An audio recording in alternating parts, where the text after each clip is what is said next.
नमस्कार मित्रों, मैं अंजलि कुमारी स्वागत करती हूँ आपके अपने चैनल साहित्य शिक्षा अंजलि में। आज मैं कक्षा 8 की जो पाठ्य पुस्तक है विषय हिंदी, उसका चैप्टर 19 है, पाठ 19, जननायक कर्पूरी ठाकुर जी। तो जननायक कर्पूरी ठाकुर जी के बारे में मैं पढ़ा चुकी हूँ। आज इस चैप्टर के सभी प्रश्नों का प्रश्नोत्तर करवाऊंगी, तो आप लोग चैनल पे शुरू से अंत तक बने रहे। चलिए प्रश्न संख्या 1 की तरफ। अब यह जो प्रश्न है यह पाठ से लिया गया है, चैप्टर से लिया गया है। तो प्रश्न संख्या पहला है कि कर्पूरी ठाकुर जी अपने परिजनों को प्रतीक्षा करने के लिए क्यों कहते थे।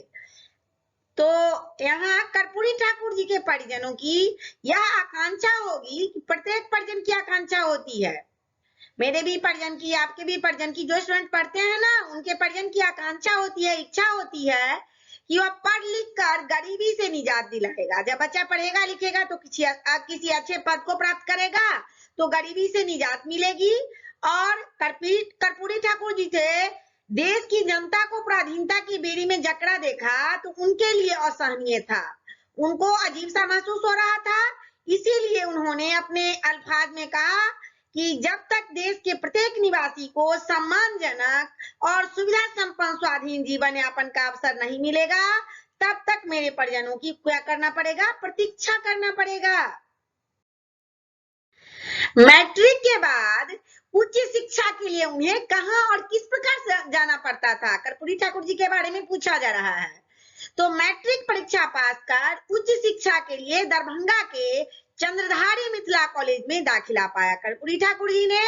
और जहां उन्होंने क्या किया, प्रतिदिन पहुंचने के लिए कुछ दूर पैदल चले, उतना आवागमन की सुविधा नहीं थी तो पैदल चलते थे। और 50-60 किलोमीटर दूर मुक्तापुर से दरभंगा ट्रेन से जाना आना पड़ता था, प्रत्येक दिन जाते थे, ट्रेन पकड़ते थे और फिर वहां से आते थे पढ़ के। अब कर्पूरी ठाकुर को कौन कौन कार्य करने में आनंद मिलता था, प्रश्न संख्या 3 में पूछा जा रहा है। तो उनको चरवाही करने में, ग्रामीण गीत गाने में, चरवाही करते करते ग्रामीण जो गीत गाया जाता है तो ग्रामीण गीत गाते थे, और डफली बजाते थे होली फगुआ के अवसर पर, तो डफली बजाने में तथा पीरतों की सेवा करने में बड़ा आनंद आता था, बहुत मजा आता था। प्रश्न संख्या 4 की तरफ चलते हैं। प्रश्न संख्या 4 में पूछा जा रहा है कि सचिवालय स्थित कार्यालय में पहले दिन उन्होंने कैसा दृश्य देखा तथा उस पर उन्होंने क्या निर्णय लिया। जब पहले दिन पहुंचे ना सचिवालय तो उन्होंने क्या देखा, यही पूछा जा रहा है। तो 1952 में जब विधायक बने तो कर्पूरी ठाकुर जी ने सचिवालय स्थित अपने कार्यालय के लिफ्ट पर लिखा देखा। जब कार्यालय पहुंचे तो वहां लिफ्ट पर लिखा हुआ था कि ओनली फॉर ऑफिसर्स। यह देखकर सचिवालय में इस सामंती प्रथा को समाप्त कर आम लोगों के लिए लिफ्ट का प्रयोग करवाया उन्होंने। अब पाठ से आगे प्रश्न है कि अपने अध्ययन के दौरान जब आप पढ़ रहे होते हैं तो आपके अध्ययन के दौरान आपको किन किन समस्याओं का सामना करना पड़ रहा है। तो स्वयं करने के लिए यह प्रश्न कि आपको किस तरह की समस्याओं का सामना करना पड़ रहा है। मान लीजिए किसी स्टूडेंट के पास साइकिल नहीं है, किसी स्टूडेंट के पास समय से बुक नहीं उपलब्ध हो पाता है, तो ढेर सारी कठिनाइयों का, किसी का स्कूल जो है सो बहुत दूर पड़ा है, आवागमन की सुविधा नहीं है तो पैदल चल के जाना पड़ता है। तो आप लोग स्वयं इस प्रश्न का उत्तर अपने अपने विचार से दे सकते हैं। प्रश्न संख्या 2 की तरफ चलते हैं। प्रश्न संख्या 2 में है कि आपको दिन भर में बहुत सारे काम करने पड़ते हैं और यथा कॉमिक्स पढ़ना, खेलना, छोटे भाइयों की देखरेख करना, छोटे छोटे भाई बहन होते हैं ना तो उसकी देखरेख भी करना पड़ता है, खाना बनाने में सहयोग करना, लड़कियां जो हैं तो खाना बनाने में सहयोग करती हैं, परीक्षा की तैयारी करना, सोना, ये सब काम होते हैं ना दिन भर में।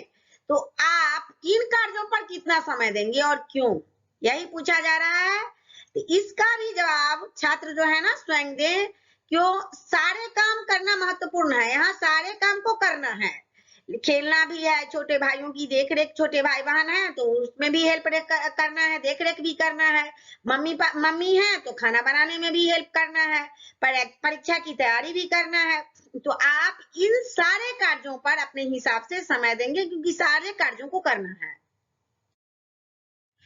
इस चैप्टर में पाठ से और पाठ से आगे जो भी प्रश्न थे सारे प्रश्नों को मैंने करवा दिया। आशा करती हूँ कि आप लोगों को समझ में आ गया होगा, और अगर नहीं समझ में आया तो कमेंट बॉक्स में कमेंट करें। अगर चैनल पे नए हैं तो वीडियो को लाइक करें, चैनल को सब्सक्राइब करें तथा अपने दोस्तों में शेयर करें। तब तक के लिए जय हिंद, जय भारत।